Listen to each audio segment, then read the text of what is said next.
Rhyme is quite easily explained because there are two types of rhyme.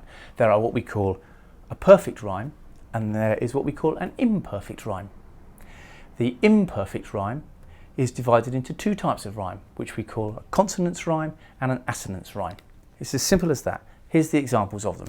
A perfect rhyme is where the rhyme is perfect. Nothing complicated there. So a perfect rhyme is cat rhymes with hat, cat rhymes with bat, cat rhymes with mat. Those are perfect rhymes. No problems for anyone there. Now, an imperfect rhyme, often called a half rhyme, but an imperfect rhyme I think is the best way to describe it because it's what it is. It's not perfect. An imperfect rhyme is where we hear a connection between the two words, an acoustic connection, but it doesn't sound perfect. Remember, a rhyme is just that, an acoustic connection between words. The words sound the same. If the ending of the word sounds exactly the same, that's when we get a perfect rhyme. If the ending of the word sounds nearly the same, that's when we get an imperfect rhyme. So, the two types of imperfect rhyme are an assonance rhyme, which rhymes on the last vowel. So, cat rhymes with map. I tried teaching this once and someone said, well, cat obviously doesn't rhyme with map. Well, close your eyes and hear it. Cat, map, cat, map. The A sound in it is the same.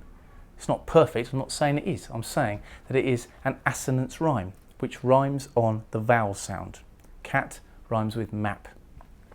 The other type of imperfect rhyme is what we call a consonance rhyme, which rhymes on the last stressed consonant. So cat rhymes basically with anything that ends with a T. Cat rhymes with bought. Cat rhymes with brought because it ends with a T. Now it's not a perfect rhyme. Cat, brought. You hear the acoustic similarities at the end of it. Now if you get perfect rhymes, it often makes a poem more solid. Amongst doing other things, it can make a poem more comic, actually, and it can sometimes stamp something shut, make a point very definitely. Imperfect rhymes usually suggest that there is something slightly off in the poem itself, in what is being related. The way the poet writes the poem imitates what he's writing about, and if there is something slightly off in the rhymes that he is using, sometimes we think there is something slightly off in the poem. So we get loads of this in his park, work, noises, nurses, men, afternoon, talkers, jitters, indoors, chairs. These are all half rhymes, and Larkin is expert at using half rhymes in both Toads Revisited and Toads itself. But note the way the poem ends with this perfect rhyme. When the lights come on at 4 at the end of another year, give me your arm, old toad, help me down Cemetery Road. Toad and road are perfect rhymes.